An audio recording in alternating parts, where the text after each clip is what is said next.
What's up, guys? So for last month, September, it was all Gears of War month, dedicated to Gears of War 3. And this month, October, is going to be all dedicated to Batman, because of Batman Arkham City. So Dedication Tuesdays, which is going to be tomorrow, is all going to be dedicated to Batman. Anything Batman, whether it's Batman Arkham City or anything else Batman, that will give us a little bit of insight to the game, I will be talking about it. Today is my video game review day, so I'm going to be reviewing Batman Arkham Asylum. I played Batman Arkham Asylum a long time ago, back when it was barely released. So it's been a while since I played Batman Arkham Asylum, but I do want to play it before Batman Arkham City comes out. It's just I don't have it with me. Somebody is borrowing it and they're not returning it. So let's get started with the review. It is going to be spoiler free for those of you that haven't played Batman Arkham Asylum. So no worries. The game starts off that Batman is taking the Joker to Arkham Asylum. While you're in the asylum, something happens. I'm not gonna say what happens because this is one of the parts that I was like really into. So that's where everything takes a turn. Early on, you're introduced to the fighting system, and I have mixed feelings about the fighting system. It's pretty cool because you do see Batman bust out these awesome combos, very worthy of Batman fighting. Only one button controls the attack. Another button controls the blocking, and there's another button, I believe, for his little utilities and stuff like that, which is awesome. I love being able to use all the little awesome Batman tools. But when it comes to the attack, since it's the same button, you just find yourself pressing the same button over and over and over, especially because Batman busts out combos. He doesn't just go boom, boom, boom. You know, he busts out combos. And it's all based on timing. So, if you don't get hit, Batman's gonna bust out all these crazy combos. And no matter how many enemies there are, if you push that button like in the rhythm, there's like a rhythm to it. Because if you miss that rhythm or if you miss that timing, you're gonna get punched, and Batman completely gets out of whack. Like he just all of a sudden you go back to just punching, and you have to start that combo again. So it's kind of typical to your combo style fighting. It's kind of similar to Assassin's Creed.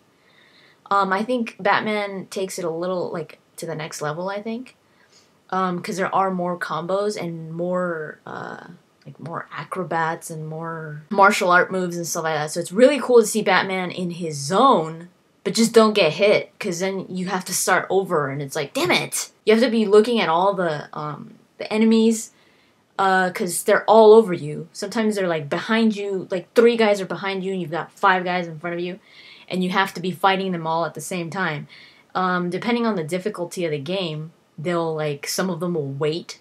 They'll wait like off to the side, and they'll just be like, oh no, he's already fighting 3 guys. Let's just like be nice and wait over here until it's our turn. So I'm not saying it's bad. I think it was fine. It wasn't. I know a lot of people really found it annoying, but I didn't think it was. I was just like, okay, whatever. It was kind of frustrating when you lost your groove or lost that rhythm, and it's not like there's a tempo going and you have to pick up the rhythm. It's just you get into it yourself. Like you get into that rhythm by yourself. And you don't notice it until you start really focusing on it, and you're just like, oh, okay, I got it. But in no way does that make the game any less entertaining. I love this game. This game is one of my favorite games. I mean, for any Batman fan that hasn't played this game, oh my god, where have you been? Because this game sticks really, it doesn't, like like a lot of games sometimes, they create their own canon. Like, they just go off on their own tangent, and you're just like, what? This one does the comics and the animated series justice. Like, it's pretty, it stays on the Batman canon. It doesn't, like, create its own little world or anything like that. So that's cool. And the look is the look of the game also looks very much like Batman, like the Batman environment. It's dark, it's dirty, it's like in the gutter type of look. It feels like Batman. That's a plus especially for Batman fans. One of the things that's really cool is the stealth. I think I preferred the stealth over the actual, like, hand-to-hand combat. The stealth was just so cool because it feels like that whole Batman's lurking in the shadows type of thing. It does involve a lot of patience sometimes, because sometimes you have to be, like, sometimes you'll just be perched up, like, on a statue in the ceiling or something, and you're just sitting there looking down at the goons. There's like maybe 10 guys or 5 guys in a room, and you're just looking at them, and when one comes near you, you could do a stealth move, and Batman just goes down there and gets the guy and takes him out without anybody hearing. But you have to make sure that there's not another guy on the other end walking at the time that you come down, because he'll see you. So you have to be really, sometimes you have to wait for the perfect moment. And I don't have a problem with that. I love that. I love stealth. This game actually kind of reminds me a little bit of Deus Ex. That whole, like, you have to be careful because if you take one guy out, another guy might be watching you.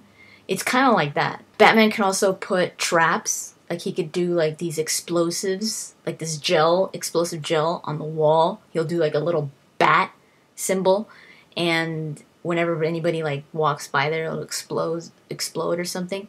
All the Batman little trinkets and utilities and all that are pretty cool. You get to use the batarang, you get to use the grappling hook. It's everything that you love about Batman is in this game. His cape, he could fly, like, he glides through, like, when you're jumping from place to place, you could glide with the wings. And one of the coolest things is that when you get beat up, the way that Batman gets beat up, like, if he starts bleeding, or if his cape rips or something like that, he stays like that throughout the whole game. And you could see him, like, cut right here, or bleeding from here, or his cape is all cut up. And it's so cool that the game memorizes that. After, like, each fight, he's not, like, impeccable Batman that never got touched. He's all, like, you know, beat up. I mean, he doesn't look like he needs to go to the hospital or anything, but he doesn't look like, you know, perfect Batman. There's one main storyline in the game, but it feels like it trails off every now and then because of the different villains that show up. Since the Batman villains are I think they all are pretty big deals. Like, when you see a Batman villain, you almost feel like it's just one episode about that villain. And then another villain comes up, it's another episode of that villain. So that's how the game feels.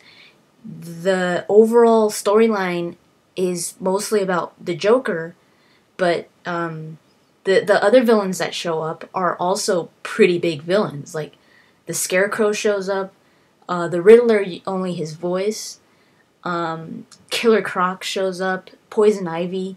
So when they show up, it almost feels like it's another little storyline on the side, and it's almost like different little storylines all leading into one ending, which is cool. Because I love all the Batman villains. I think Batman has the best villains, and some of my favorite villains did not show up in Arkham Asylum, but these are also really cool. I mean, I love these. And the role that the Riddler played in Arkham Asylum was awesome. I absolutely loved the riddles. The way that the riddles work is that every now and then you'll find like a question mark, a Riddler question mark, and you'll hear the Riddler either like it's like a tape recording, I believe it was. You'll hear the Riddler either asking you a question, or you'll just see something that you know it's a riddle, and you have to kind of solve it. I don't remember exactly how many riddles there were, but there were a good amount. I believe I never solved all of them. I almost solved. I think I had like 2 left, and I never got to solve. I never solved them. Not because I didn't know, but I think I never found them. Another thing that was just so awesome is I'm a huge fan of I am and I was a huge fan of the Batman animated series. I mean, I never missed a single episode of that show. That show was so awesome. Some of the voice actors of the animated series returned for this game. And the ones that just blew me away when I heard were returning, I was like, I mean, it was like a jizz in your pants moment. Mark Hamill and Kevin Conroy returned, which played the Joker and Batman. I was like, I mean, come on, dude. Come on. How could you not react to that? That's just, I was like, and to hear Batman talking after so long, after so many years of the animated series ending, and then all of a sudden hear him again, oh, that was so cool. That was so cool. And then nobody freaking does a better Joker than Mark Hamill. You guys gotta admit that. So I was just so happy to hear that they were returning to make the voices in this game. So I think that just made the game even better for me. But one of the things I know that I didn't really care for was the challenge mode, which was like it wasn't the actual storyline. It was like a little option in the menus where you would just like take on a bunch of goons and see how many combos you could get without being hit and all that stuff. And it was different rounds. I thought that was kind of lame. I didn't like it. I'm not really big on the whole round 1 and round 2 thing. So I was just like, I played a little bit of it, but I was like, ugh, it's pretty repetitive. That's one of the things that I'm just like, the only thing that's different is that they throw more goons at you, stronger goons at you, and you're just like, okay, I'm done. But for those of you that like that type of thing, like the whole fighting challenges things, see how long you could last, then I guess it's fun, but I didn't really care for that. But the actual game, the actual playthrough is awesome. Really, really good. If you guys haven't played it, I definitely recommend it because it's such a good game. Like I said, especially if you're a Batman fan and you haven't played it, oh my god. Seriously, you have to play it. The cool thing about this game is that it doesn't make Batman seem invincible. That's what I love about it. This game really made Batman seem vulnerable in times. Like sometimes he would just lose it, especially when you come face to face with the Scarecrow. It's just, these moments are just like, oh my god, I just love to see that vulnerability in Batman, that side to Batman. Like I said, he's like all beat up sometimes. Sometimes he's bleeding and sometimes he's got his cape all ripped up. And it actually varies on what happens to your Batman. Like, because my brother was playing at the same time that I was playing it, and he was telling me how his Batman looked at around the same time, at around the same point in the game that I was, and my Batman looked completely different. His cape wasn't ripped, and mine was all ripped up. And he was like, "Are you serious?" I was like, "Yeah, dude, I've got like this cut across my chest, and my cape is all ripped up." And he was just like so blown away by that. And so was I. I was like, that's just so cool. That it depends on the fights that you're in, and it depends on, I don't know what it depends on, but your Batman won't look the same as everybody else's. So yeah, I have heard of people that don't like it. A lot of it has to do with the fighting style. But like I said, it's not, in my opinion, it's not that bad. Like for you not to play the game, for it to be something that you're like, oh, I'm not gonna play that game. It really isn't. It's not a good reason not to play the game at all. I'm just saying sometimes it could get a little frustrating. But it all has to do with the timing. And sometimes you're expecting Batman to bust out this one move and he doesn't, and he busts out a different move and you're just like, damn it, I didn't want that. But it's all because attack is only one button, so you don't really know what Batman's gonna do. So thank you for watching. Hopefully that was pretty interesting and informative. For those of you that haven't played it, I hope you guys do give it a try, especially with Batman Arkham City coming out. So that's about it, and I guess I'll talk to you guys later.